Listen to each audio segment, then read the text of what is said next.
Hello, ladies and gentlemen. Welcome to the Legend of the Traveling TARDIS. Thank you for sticking with us. We just had some technical issues, but we're working it out here. And thank you for coming to Indie Event. We're a part of it with Meredith and all the rest of the team out here. Please check it out. We're going to be here all weekend. The Traveling TARDIS itself, the show started just a few moments ago, 5 o'clock. We'll be back at 10 a.m. Eastern Standard Time.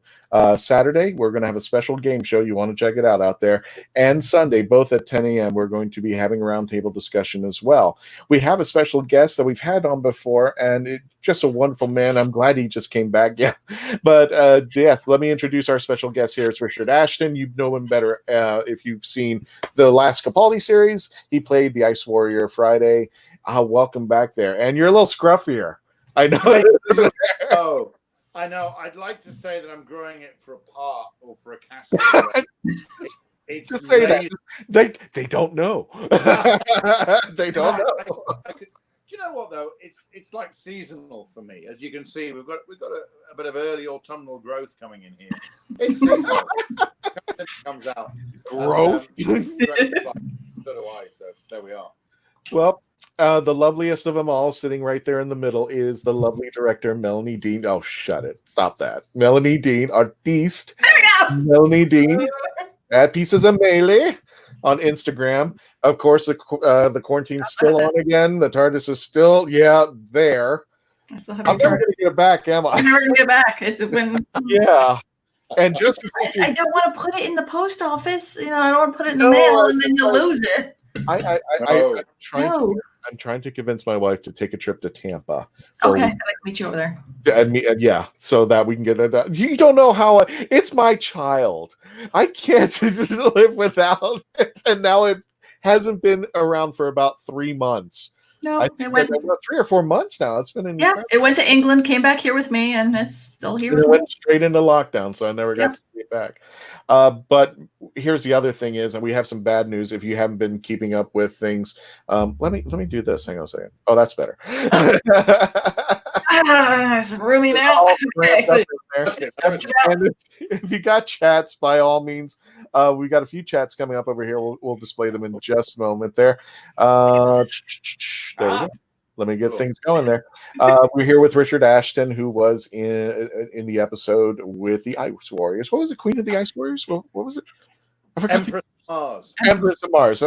Gosh, it's been that kind of day. I've been doing panels all day for indie events, so it's been a nice day. But my brain is completely fried out right now. There, we have some sad announcements. If you haven't heard them, if you're in the Central Florida area, just recently, well, first of all, it's not Central Florida. Dragon Con did cancel in Atlanta, Georgia, unfortunately. I was reading the message. It was a rough choice, and we were trying to get up in there, but it just didn't pan out. That was taking place, I think, later in the year.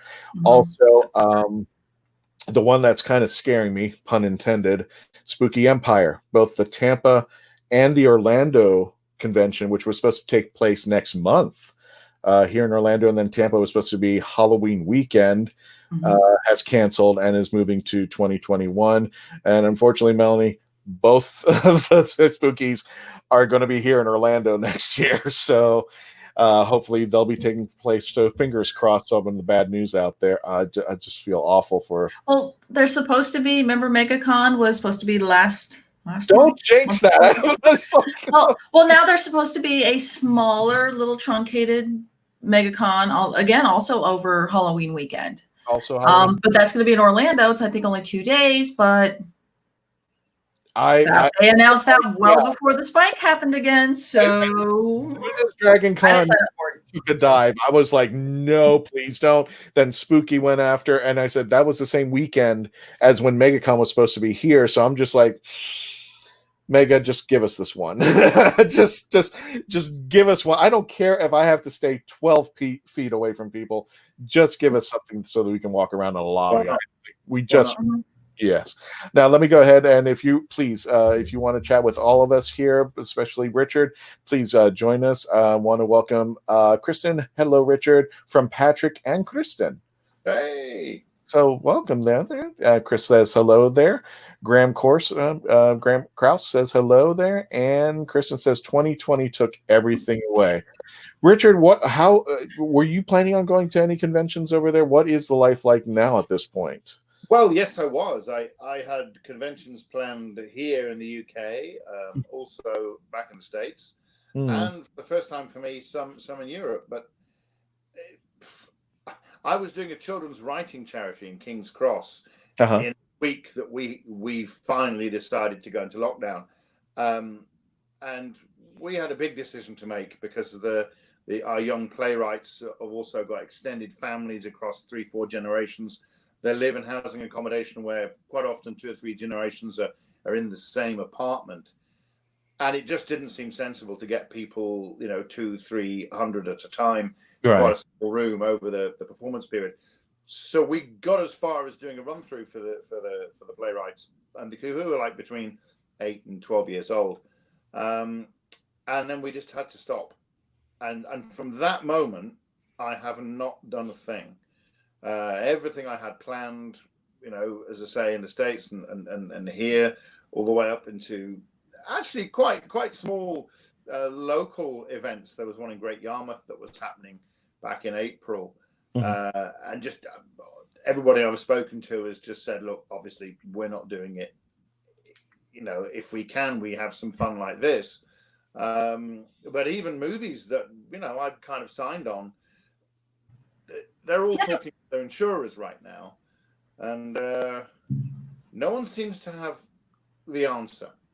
Because if you've got a production that's ready and set up to go, and then you have to make it a different shape and a different function, that means basically they have to go back and do the boards again and do all the budgets again. And who knows what makes it through. Well, you were huh? I was gonna say you're gonna be in Dragonheart, right? I think Vengeance. No, we did that. No, you did do that. Okay.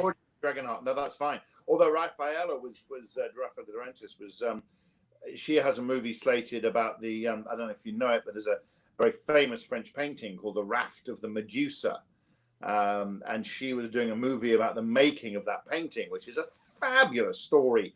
And I was going to be the king of France and all this kind of thing.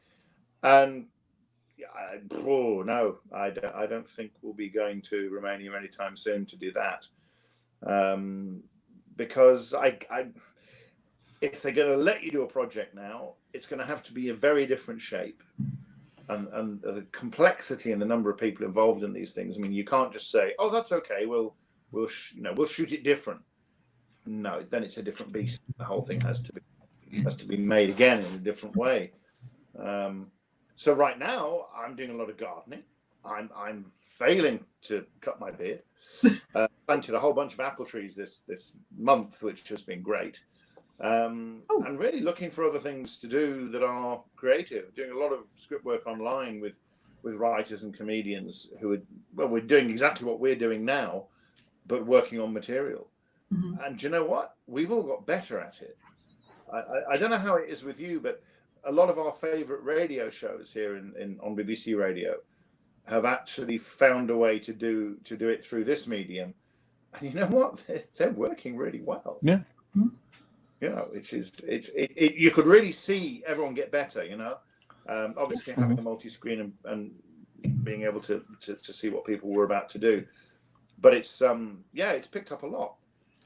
I think because I've noticed a lot of, at first people kind of thought, do a Zoom meeting style of, presenting something, but then they've realized like we're using StreamYard, that there's so many different browser-based, very affordable, production-laced kind of things that you can pull people in and out and have little, pieces as you're going along. And yeah, I think I just saw bits and pieces of Staged, which was very much, that was it. It's funny.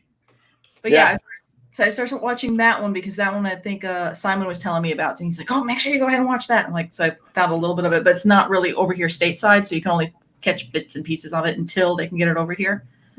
But yeah, there's a lot of stuff like you're saying, and everyone just get into your little screen and create content, and learn a new etiquette. And I've done quite more almost seminar-based things. And frankly, it's been better because we all listen to each other more. If that makes sense. No. People are more economic with what they say, or economical with what they say, and a lot less interrupting, which was a surprise. Now I'm going to add something to the chat, because I don't know if anybody's aware. It caught me off guard. You did a Doctor Who lockdown called "Fear is a Superpower." I did. Which I caught at the end. Tell us a little bit about that. Now, I put the link for everybody into the chat. So if anybody wants to watch it after the show, don't do it right now, but wait until after our episode there. You're more than welcome to. But when I was listening to it, I said, that voice sounds so familiar. And then all of a sudden it goes, Richard Ashton. I'm like, duh. I sent you a message. I'm like, why did you tell me you did a lockdown? I didn't. We didn't talk about it. Do you know what? There was a whole load we didn't talk about because of time. Yeah. But that was a beautiful thing. Arranged largely through James Peaty and Toby Haydock. And they were looking just for a voice actor who knew the world, understood the story, but probably not necessarily involved with that story on the TV show. And said, would you want to do it? And I knew exactly what they were talking about. I even knew exactly the sequence they were talking about. So that was kind of thrilling to do a voiceover, because essentially it's a voiceover, but following an animation and following a script about something which, really I was very connected to. But we did it like this. We did it completely remotely. It was produced and edited fantastically, completely remotely, and it's a lovely exercise, because you do all the work you can do. And obviously the great thing about this is you can give loads of different versions and loads of different readings, and then you give it up, and then you let it go and you offer it up, and then the people who are really putting it together choose what they want. I guess, which is rather like shooting a TV show, but you're never there. It's one of my. Go on. No. Well, I was about to say it's one of my 3 favorite lockdowns. The other ones are, the one with the cat. God, I forgot. I'm just having one of those days. The cat nurse. The cat nurse. Absolutely. Oh, yeah. The last one of the last ones they did. Yeah, I'm sorry. It actually had an appearance with David Tennant, and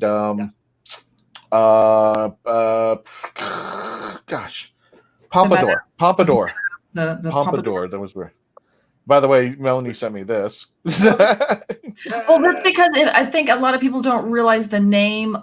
You've seen this painting. Most people here are like, "Oh, okay, I know that painting," because it's been emulated so often. So parodied in cartoon. Usually know a topical reference cartoon of it, but actually the story that's within that picture itself, including the Black Carpenter who is sat at the front of the raft. Actually, do you know what? This is like spoiler alert.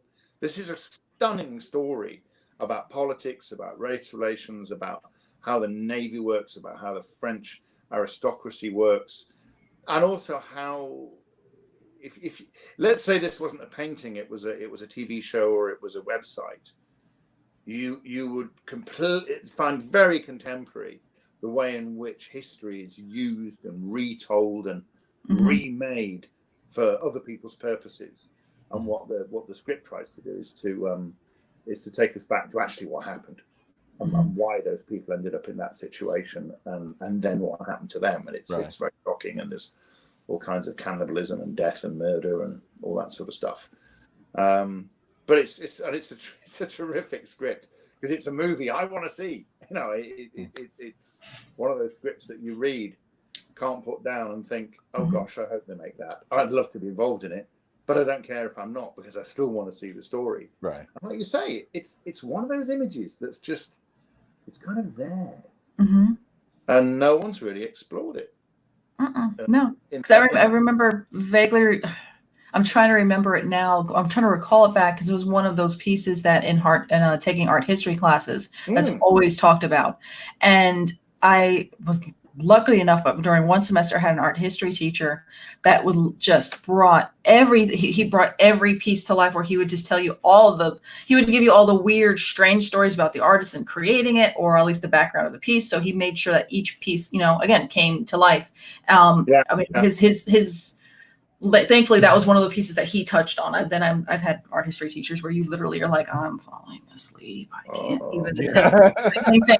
But yeah, so when you had said that, I'm like, wait, I know this piece. Where's that piece? So I want to make sure people.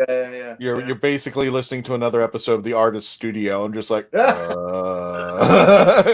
I want to talk to. But I remember my teacher kind of going through, like, just trying to call out people, saying, hey, look at what this person's doing. Look at what this person's doing. Really kind of focus on each little aspect of this painting and realize there's a lot of stuff going on. This one teeny tiny little raft. There's despair and hope. And just to hear that there's a script out there kind of exploring that, it's like, oh, come on, virus, go away so the stuff can get made. And the idea that, exactly. That just because the king puts somebody in charge of an admiralty, that puts somebody in charge of a ship, does not make that the right person to captain a ship. And that's the problem. The wrong person was doing that and caused that disaster. And then the cover up to hide, well, basically the direct involvement of the king. Really pretty shocking. It's not a jolly tale, but I think it's quite exciting. So we'll see if that happens. I mean, oh gosh, I was just talking to a very good friend from the convention world and from other things who was in Dragonheart 5, and he was set to be a regular character in one of our biggest TV soap operas, and they shot like the first half day before lockdown, and he got his letter from the BBC saying, because of the way we're going to have to shoot the show, your storyline is gone. Yeah, and that is almost mean of the world. Another very dear friend was about to go and originate the role of Harry Potter in the two plays, The Cursed Child, in Toronto. Oh, that's right. Oh no, no. That really was a done deal. That was like, we were, everyone was trying to help everyone hook up with accommodation and all kinds of other great stuff, because they have other things in their family too for other shooting commitments. And then no. It's that strange for everyone, isn't it? Normally, when there's a problem, it's something that can be planned for or in some way ameliorated or, worked out over time. But when it's just this strange no, and we don't know when it might, I think that's what's been the hardest thing for a lot of, I mean, I don't know how it is in the States, but most of our biggest theatres are now saying, we can't carry on. I know one of them. Theatres that have been there for 100 years are saying, we can't do this. No one, I mean, you can't look into this void and know how to continue. Shocking, actually. Now, is there any fundraiser? Is there any Kickstarter? I'm just trying to find the right word for this, but any way that people here in the States or anywhere that we could tell folks, hey, contribute this, just we want to keep these things? Because most organizations do have case by case their own. I mean, Theatre York, Theatre Royal, Norwich Theatre Royal are offering those sort of things, but you have to go, case by case and see what you want to support. I don't know. It's an interesting thing, isn't it? Because it's like the theatre is not just buildings. It's actually people. And how do you keep a set of people together and working and creating if there's nothing that they can work on? We could probably mothball the buildings, but you can't mothball people, right? Mothball their lives. For those of us like me who very itinerant, very periodic, no, I've just got to keep me going, and I've got to keep me working things I work at. But I'm hoping there'll be something left for me to go back to. If there isn't, then we'll have to go back to means of production that we knew in the 17th and 16th centuries. And certainly the one thing that we've just been told we can do now is do open air theatre again, which I've done a lot of. And we'll talk about maybe doing some open air shows, but doing open air shows in England with our weather is with going your very predictable weather. We've never really quite got the drive-through sorted out. We've never got the drive-in movie sorted out because you know what, you can't. No, but we do. It's amazing here in Florida. Pretty much an old defunct idea back in the 70s, pretty much died in the 80s and 90s, is making a comeback. Thank you, COVID-19, out of nowhere. Drive-ins are making a comeback, and it's just like you would never have thought that would be a reality. Let me just run through the chats real fast there. I don't want to keep them there the long. Cool chats from Chris Mockridge, Carl Witzman. It's a good beard, King Lee. Sorry. I think Kristen was talking about an earlier conversation. Fifth Element just figured it out there, and of course Carl has to come in and correct me. Thanks, Carl. I appreciate it there. And if you want to continue the chats, please continue to post everything you want out there, folks. Thank you. Welcome to a special edition of the Legend of the Traveling TARDIS. We're here at Indie Event, sponsored by Geek Insider, the wonderful team here who bring us this technology live there. We can't do it without them. We appreciate Meredith, Lauren, and everybody who supports us out there. If you have any questions for Richard, please, or for any of us, welcome to the chats out here. We're going to, first of all, I want to show, just in case for people who may not be familiar with your work, there you are. Handsome little devil there, Friday. So I wonder if we'll ever see him again. They better.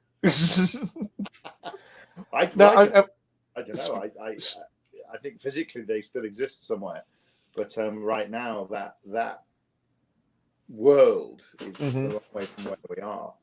So I don't know. You know what? We can do anything, right? Yeah. We can really do anything. Yeah. The great thing about Doctor Who is we actually can do anything. It's if it's out there, that would be lovely. Well, the lockdowns were a nice little feature for us to try to get through things for people who wanted to geek out, who didn't have anything pretty much this year, but want to stay safe. And there was just some incredible stories that were introduced into the lockdown, and some of them were fun, some of them were just really heart-wrenching, but all of them were really, really good. I mean, I don't think there was a dud in the crowd out there.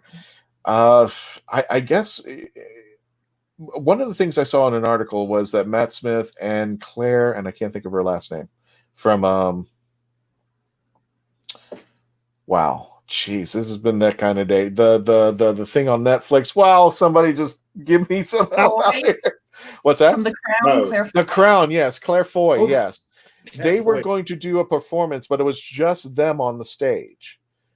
And I'm not exactly sure how. And I'm thinking to myself, why don't they do that at the Globe Theater? All these theaters just do a performance and then.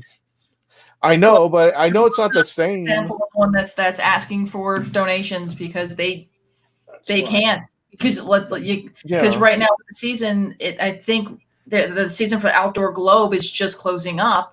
And as we get closer to the end, they would be going into the Sam Wanamaker. Wait a minute. I always say it weird. And that's very small, intimate, candlelit. You can't put people in there. It's right. They're going to be on top of each other. I'm just trying to think of things that could help those folks out there, because I know here in the States, it's just been crazy as far as television production, movie production. It's come to a standstill. And I don't want to say lucky for us, but for a show like us, we've been blessed with online. We've been blessed with folks like Richard, like everybody who's come through here to come on and tell their story and tell us about their passion and tell us about their experience in Doctor Who. But we got to get you guys back to work. I want you to do more shows. then you can come back here and tell us what you thought. I think you're going to start seeing more people using this format because, I mean, my local theater that I once in a while audition for and whatnot, they actually just did something where it was like they were doing, now my brain's not working, I can't remember the name of the play, but it was 3 actresses on it, and they were all doing historic roles, just doing different monologues. And they were doing that as a ticketed event. And just to kind of help do some stuff. So I think the creativity's there. And as long as people start now going, okay, we don't have an end in sight, you know, to what Richard was saying before, is more people are using this space, and it's the people are out there. There's to eat up all the content. Just look at YouTube. Now it's just time to be a content creator and learn in this new space. And hey, maybe it'll work out. And I think going back to something which we've had here for a long time, which I thought was quite innovative for a lot of people who can't get to the big theatres in London. Say, you can see a West End or a National Theatre or an RSC production. You could at your local cinema, which had the dual benefit because it was like an event. You know, there'd only a certain number of screenings. You bought yourself a ticket. You went along. You sat down. You watched it. It was broadcast as live, although of course it wasn't. And for someone who wasn't going to make it to London, and with all the associated costs with travel and hotels and all that kind of stuff, which makes going to a big show an incredibly expensive thing, it was another experience. Well, now here we are. We've got a third kind of experience, if you like, a close encounter of the third kind, maybe, when you can see some of those broadcasts, but on your TV, on your computer screen, and that has to be a way of people coming together. And then, as you say, creating secondary and tertiary content and talking about it. Does it replace the original thing? No. But it certainly feeds a lot of the same desires and needs and wants. And as you say, is an opportunity for more creativity. And if there is an opportunity then to make a donation to your favorite theatre or to your favorite arts organization, that's got to be a good thing. I think I've seen a lot of the National Theatre productions here because, like you said, I mean, it's not something I could just get on a flight and run over to London, go to to the National Theatre. So look, the little movie theater that happens to be around the corner from me on this particular Tuesday night, they're going to be doing Macbeth, or they're going to be doing Frankenstein, and and it was an opportunity to stop and be able to do that. Maybe they can keep thinking along those lines. Maybe those theaters can start looking into productions that they have filmed and are just kind of in the can, and hey, go ahead and stream them directly to somebody's house, do them in a pay-per-view kind of thing, get your money in there. So at least in my mindset, that the doors aren't going to permanently close at those theaters. Well, there is another really important thing though about live entertainment, which is that we are creatures of peculiar habit, and when you close a venue and people stop physically going to it, that habit's broken, and other habits will replace it. And I'm always very nervous when a theatre closes for any reason. Even like we closed down the Victoria Palace with Billy Elliot, so it could be completely refurbished for Hamilton. But that theatre was dark for a long time, and it's West End, but it's not West End. It's down in Victoria.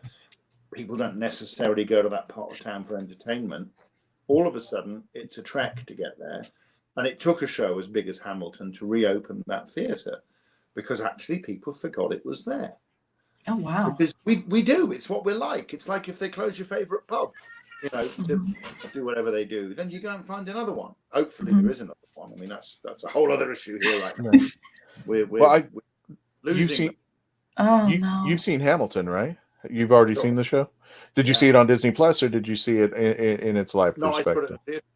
See, I saw it on Disney Plus there finally, and first of all, I just got to say this. I'm sorry, but 1776 will always be my favorite historical.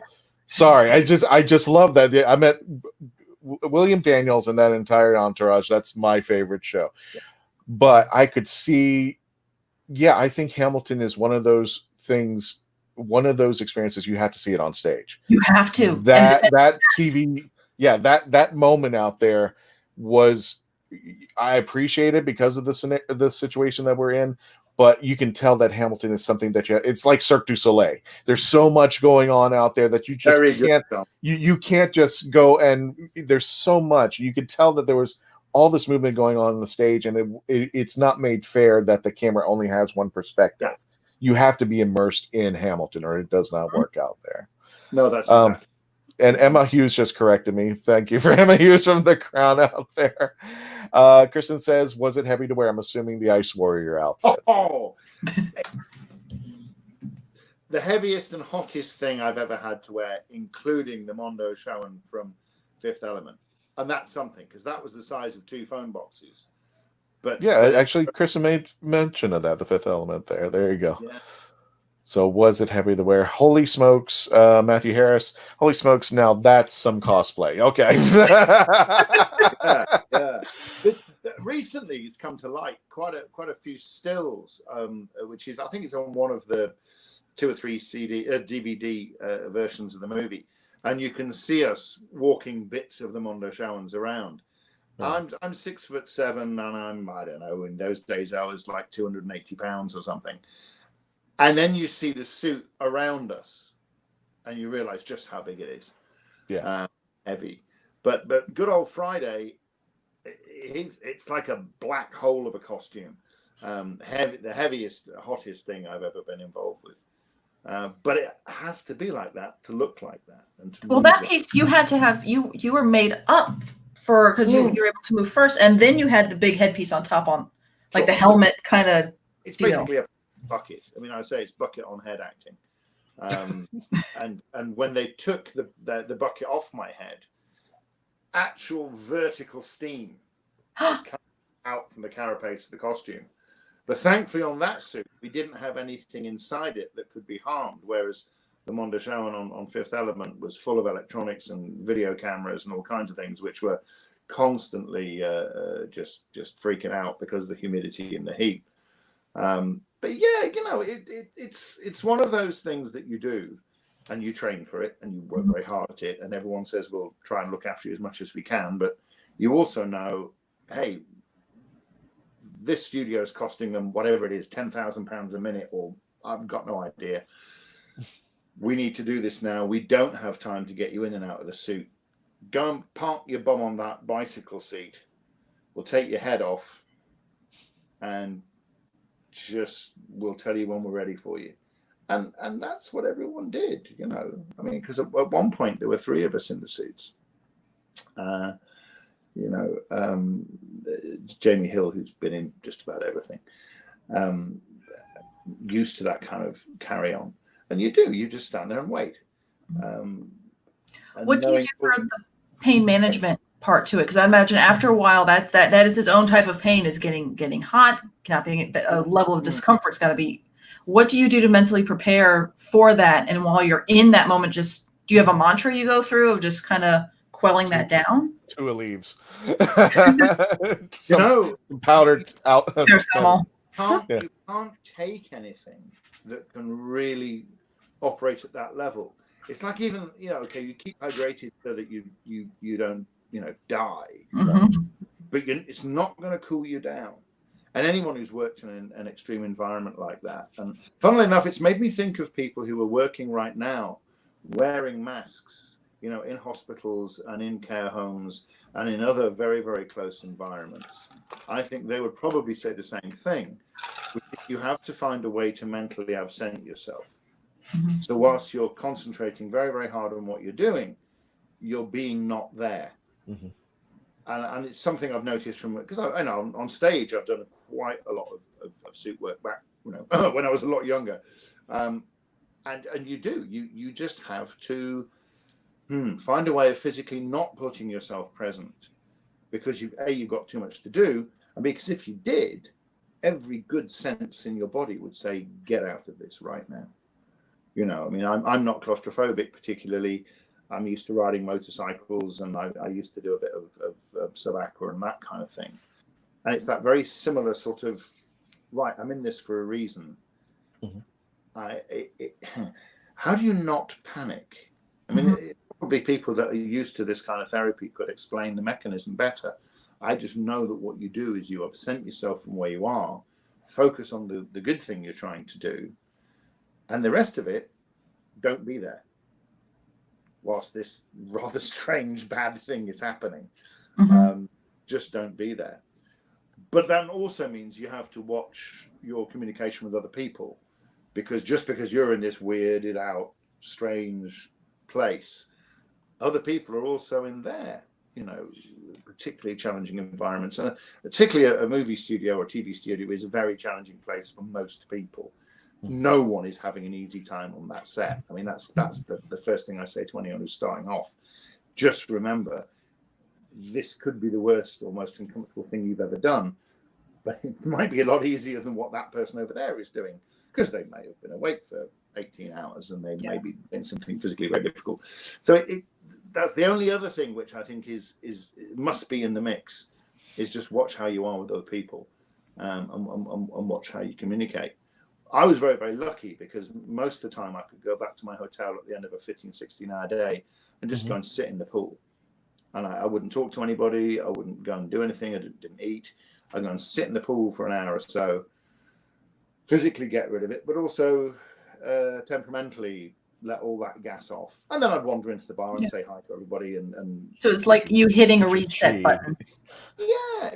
Get in touch with your chi. Well, relax. And I'd love to say that, you know, I had all my chakras in line or something, but no, it was mainly just my back hurt, my elbows hurt, and I had this funny place on the side of my neck that kept bleeding.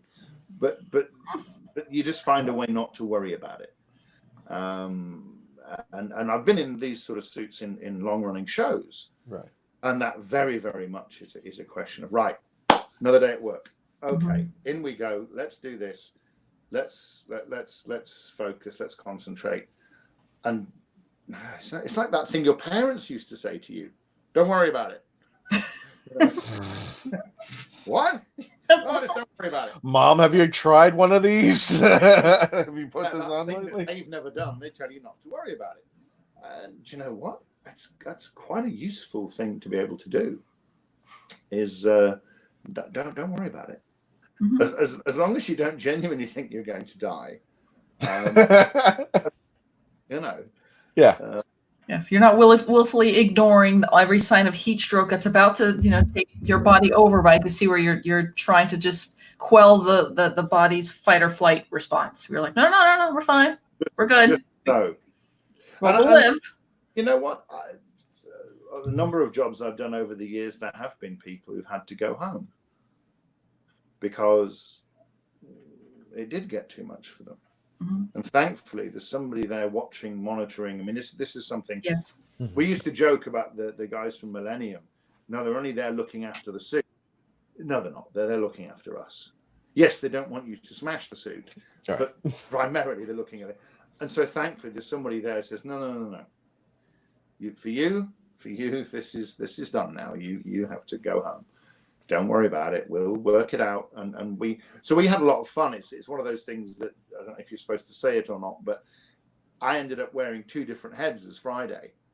So I'm not only Friday, I'm also loads and loads of other Ice Warriors, because the other chap that was doing it had to stop for physical reasons of his own, which is, thank goodness there was somebody there who went, brilliant, you're doing a great job, but you have to stop now, because you know you could hurt yourself. Yeah. In fact, we kind of got a bit mad. We decided to see what it would be like if you blew the Ice Warriors up and you had them fall left and right and forwards and back.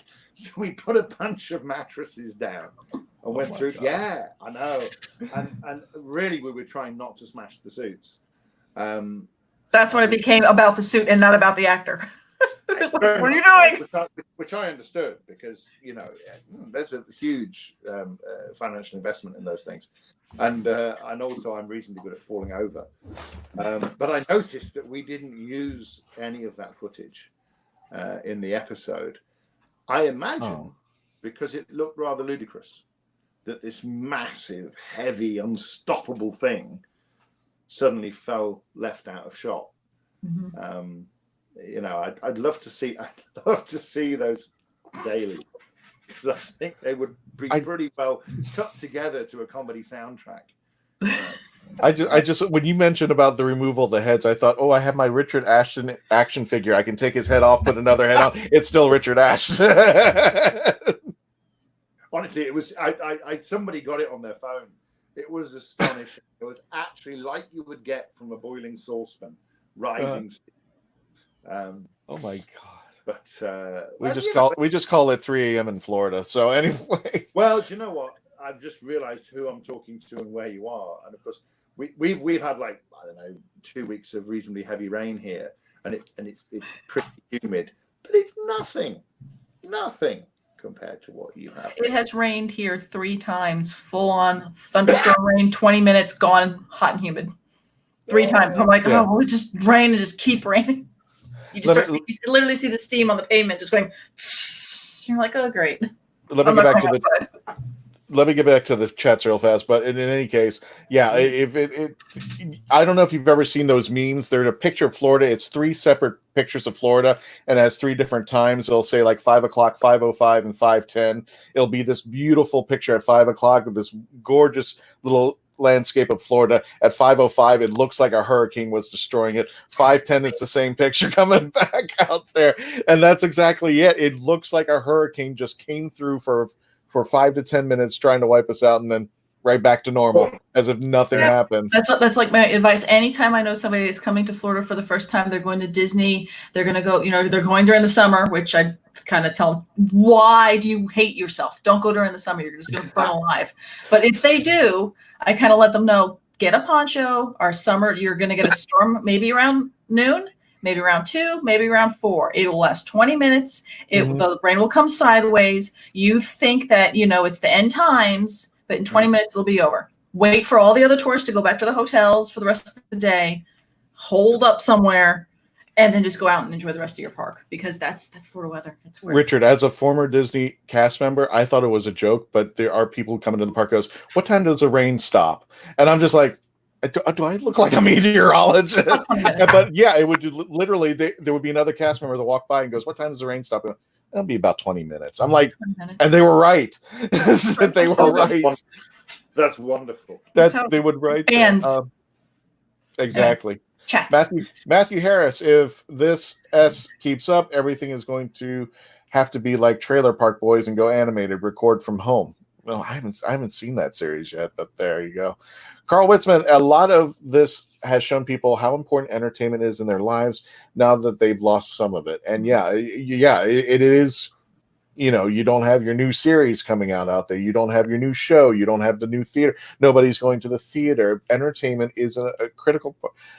I would say, and maybe it's an exaggeration, but if you mentally, just like food and water and shelter, I think entertainment is something that you need, because the mind needs something to do.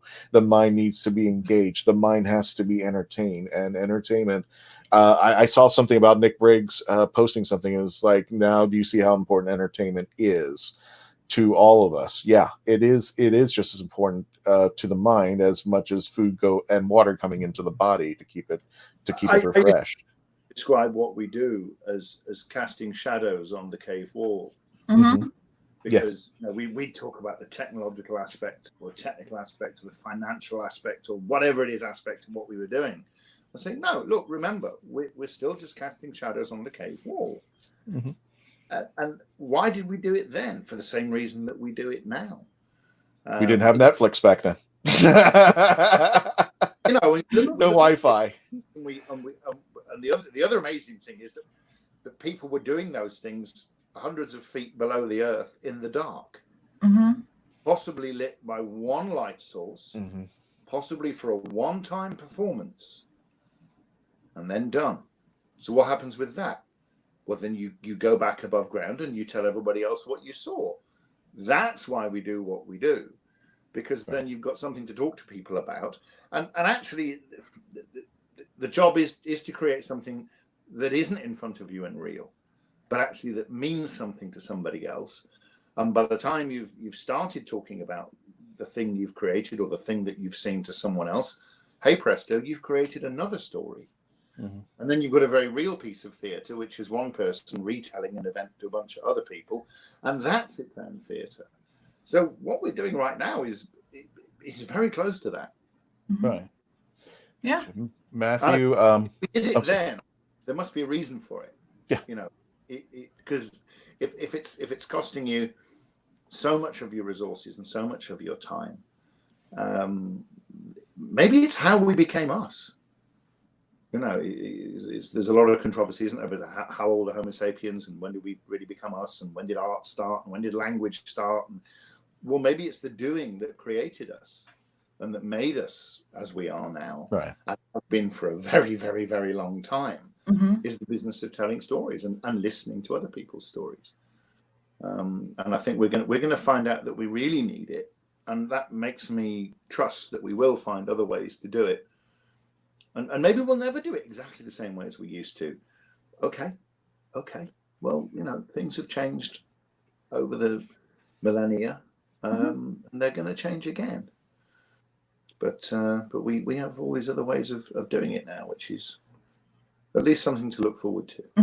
Well, I mean, they always say necessity is the mother of invention. And I think the good thing is at least we live in a time where this isn't 1918 with the flu that gripped the world, where we didn't have technology or ways and means to be able to talk to one another via a phone or on a computer screen and stuff like that. So we'll just kind of take what we have and put it together. Moving. Maybe it will mean that we do spend a bit more intimate time with people close to us, as well. It's showing off the importance of spending time together, the importance of, okay, you've watched how much content on a screen. Maybe you do want to get out and go to a theater and see something live and see the difference and the fun of the nuances of live anything. And that's the hardest part about this virus. It's just because it puts us in a scenario, because a lot of the news that I see today is the COVID that attacks us on the outside, the deaths, who's got it and everything. But I don't get to see much in the news, the COVID that attacks us on the inside, the depression, the anxiety, the drug overdose, the domestic abuse, the suicidal thoughts, that I mentioned in one of our episodes, that unfortunately I had to watch a news posting of a father who said he lost his son due to depression because of the lockdown. And I was reading that. It's like, that opened up my mind to think there is a war going on inside the house that COVID is bringing up.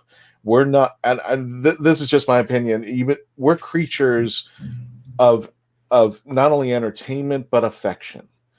Those conventions are an outlet. I need to hug somebody. I need somebody to give me a hug. I need, if somebody kisses me on the cheek, takes a selfie with me, talks to me for hours about Doctor Who, we need that interaction. And this virus has put us in a scenario where it's not possible unless we have a venue like this. God forbid, this was like 100 years ago when they had things like, what was their outlet? At least here we can talk to each other and discuss it and mention it. It's just a frightening idea of what they had to go through, flip a book or read their comics or whatnot to get through this. But at least here we can talk. But still, I would rather be in the same room with Richard, taking having a drink, talking about it, giving a hug, and just handshaking. Those things are, at least for right now, gone. Or at least we have to do things in moderation so that I protect you and you protect me from whatever might be out there. But I think we've already touched this in a different way. But this business of not being able to do it has made me realize just how very special and important it is. Yes. And I came to the convention world very, very late. I mean, 20 odd years ago, people were talking to me about Renaissance fairs in America. And I had a very good friend who was in Little House on the Prairie, and she was explaining to me the world that existed even then around that show. And she was saying, oh, why don't you get involved? And I didn't understand. I didn't understand what it was for, and didn't quite see what I could bring, because I was just the idiot in the costume. And so I could say something about it, I suppose, but of course that's not the point. Yes. Sorry, you're bringing back all my Ren Fair days. Well, you can imagine, I was Little John for a long time for a lot of people. I spent most of my life in leather and fur and with horses and wooden swords and dragons and all that brilliant stuff. And I think I always say part of me is still in that forest. One day I'll go back to the forests of Lithuania and find myself again. But I didn't know then that which is what Doctor Who has taught me on one or two of the other shows, the point is that we all go to the same place and we start off talking about the same thing, but then we just start talking about ourselves, and we talk about our lives, and we talk about the things that we imagine, the things that they are, things that aren't, things that could be, things that never will be. And all of a sudden we've shared stuff you just wouldn't get to share with other people if you didn't have this wonderful excuse of a traveling blue box. It's genius. It's absolutely genius. Just describing to people the acceptance and the polyglot nature of the conventions, and they look at me sort of dubiously, and I say, no, but the point is, it isn't a cult. It isn't something exclusive. It isn't something to be frightened of. It's actually a place you can just go and be whoever you want to be that day, and that's fine. That's okay. And anyway, don't worry if you've got nothing to say. Everybody else has something to say. You know, there's space for everyone. And and this fact that we can't do this anymore is really making me value it, appreciate it, and miss it hugely. You know, I know everybody's been following Katie Manning on Twitter, who's got her own challenges at the moment, and thankfully she's now back with us again. Oh, I feel I can breathe. Oh, good. Oh, wow, Katie's back. Wow. Yeah. Okay. I saw the eye patch. I call her Pirate Manning. She's just adorable no matter what. And you were talking about Katie's back, and it's just like, for me, Twitter's become just a huge dumpster fire. But then you see the little gems like Katie puts out, and it's so positive and so nice, and it's you can feel the virtual hugs coming from her in every tweet that she puts out there. And to everybody that also feels as she does, and I, as you say, I see these comments about negativity and hate and things, and you know what? It's just the same as my parents used to say to me about the TV. There is an off button, and you know, you don't have to get involved. Yeah, but it kind of sucks you in. And the hardest part about it is when somebody posts, they contradict themselves sometimes. When I see a post where somebody says you need to love, respect, hug, and embrace each other, and in the next sentence they go like, here's who I hate and why I hate them. I'm like, so, okay, well, I suppose that's what I mean by the off button. Yeah. Like I said, I don't even visit Twitter as much. Or do whatever it is you have to do not to get posts from people anymore. I just don't respond. Not in a mean way, but just in the same way as if somebody said something to me in the street that I just can't countenance. I just assume they're having a much worse time than I am. And this is a product of the worst time they're having. And if I was to respond in any way whatsoever, I will just make that worse. Right. And it's a shame, no matter what you say, positive or negative. And even positive tweets are going, oh, okay, well, you know, I'm just like, no, I don't want to be a part of this. That's why I put the off switch on there. Speaking of tweets, let me go ahead and just jump into the chats because we've been holding on to them. Matthew Harris, 6'7". Gee, thanks, Richard. I felt short. I swear I used to be 5'11", but I'm like 5'9" now with shoes on at least there. And he continues, just saw that Richard was in The Fifth Element. We just watched that like Tuesday. There you go. Still a great movie. Oh, it is. It's a beautiful, gorgeous movie. Could you see your feet must have been hard? Walking must have been hard. In costume there. In costume. Actually, there's a really brilliant little clip of Nick Dudman talking about how they made the Mondo Schumanns, and I think it's on the 2 DVD set.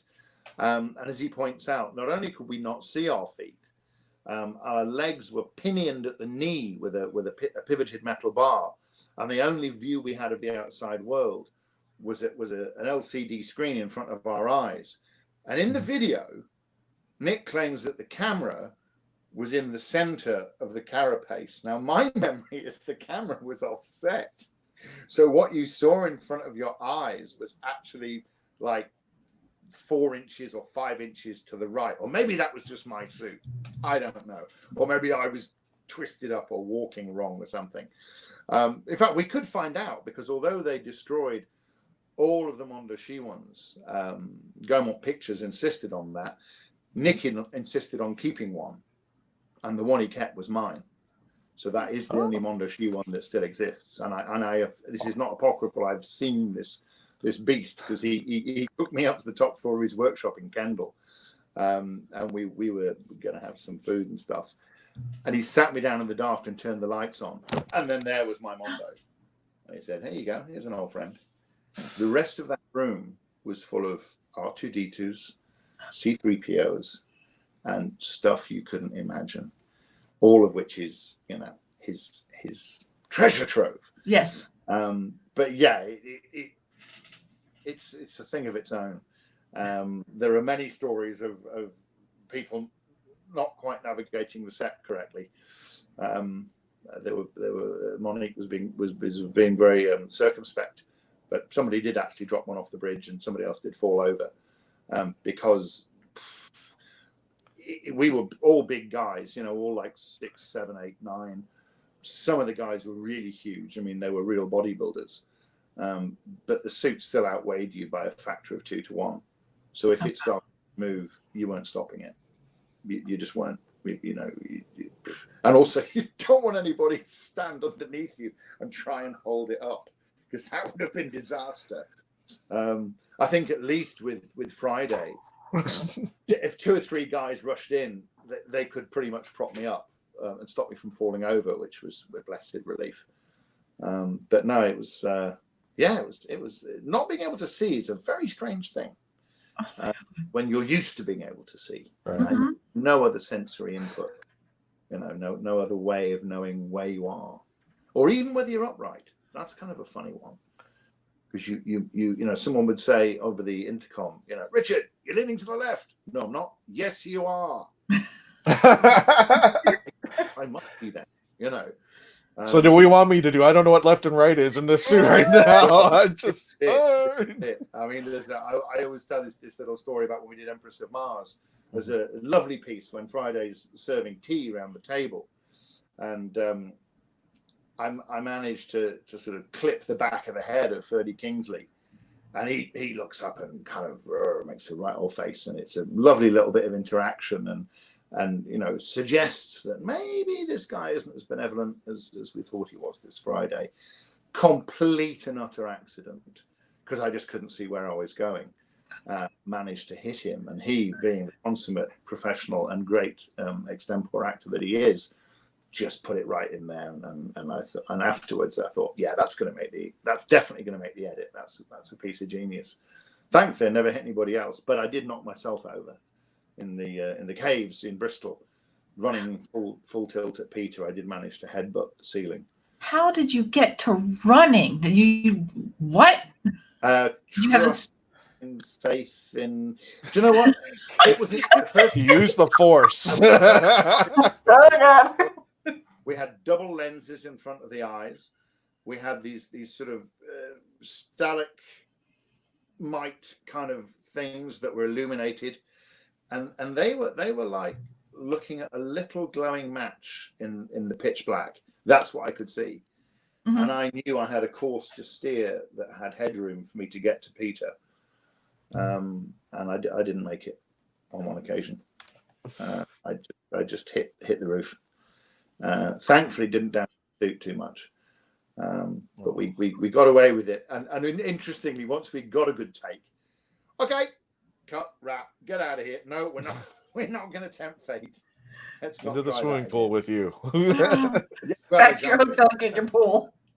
Yeah. We got a few minutes left. Let me just wrap up the chat set there. Columnist, what's up, Melanie and Christian? Hey, hello. We're with Richard.